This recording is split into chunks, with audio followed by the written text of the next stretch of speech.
Okay, thank you. Let me just note, okay, ang explanation daw premium, pero let me just point out na even before the crisis, up to previous 6 months, no, ay mas mataas pa rin consistently. So ang sinasabi natin, may overpricing pa rin compared dun sa movement nung global price o world price. Okay. And Mr. Chair, ngayon, Mr. Chair, gusto ko lang i-address ni Secretary Garin yung tanong ni Congressman Tino. Do you agree with Congressman Tino na may overpricing? No, Mr. Chair. no. Okay. Yeah, go ahead. Go Oh, ahead, Congressman Tino. O malinaw po yun. Tingin ng DOE, walang overpricing. Sinasabi natin, meron. Okay. Let me just point out. Please wrap up. Okay, Go yung ahead. usapin ng unbundling, Mr. Chair, the DOE publishes on its website, merong parang breakdown no, ng mga prices.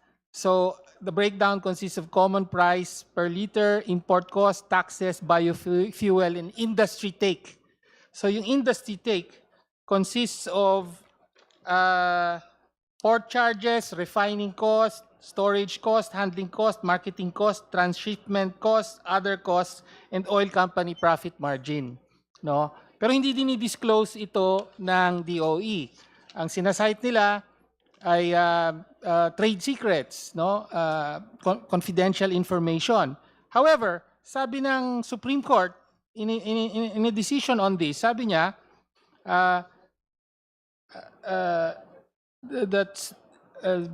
it is clear that it recognizes that there are certain pieces of information to be collected from the oil companies that are confidential in character, which the DOE is not permitted to share to unauthorized third persons or the public, but it is only when there are portions thereof that are matters of public interest is the DOE Secretary allowed under Republic Act number 8479 to make such known to the public. So, kinikilala po ng jurisprudence na may mga pagkakataon na pwedeng i-share sa publiko ang mga impormasyon na ito in the name of public interest. Sabi pa nga rito, after all, the law for the deregulation of the downstream oil industry was not created to protect these oil companies. No, it is for the sake and benefit of the public. So ang point po, hindi po ba ngayon ay pwedeng tungtungan na ito ng DOE para ibahagi sa publiko yung mga banggit natin na breakdown ng so-called industry take, which ranges from 21% for diesel up to 29% for gasoline. No? So napakalaki po ng industry take na yon. No? May we hear Mr. the position of Yes, the Yung, Secretary? in other words, ang tinutulak po natin ay ilabas, Transparency. ilahad sa Oo. publiko yung pricing, lalo na sa panahon ngayon.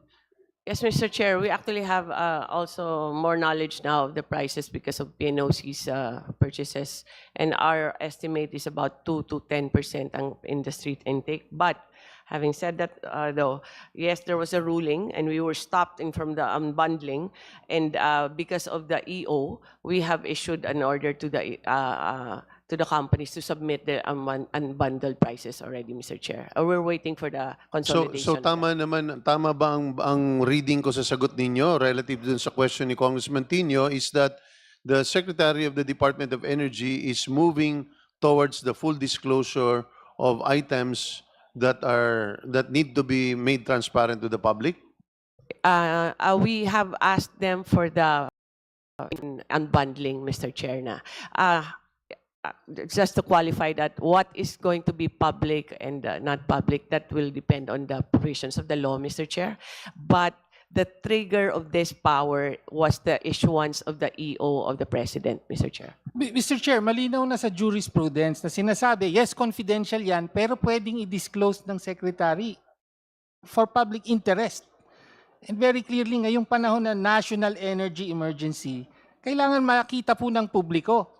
Ano ba yung sinisingil? No? So, hindi po, ang sinasabi lang ng Secretary, hiningi nila yung information. Wala silang sinasabi na i-disclose nila sa publiko.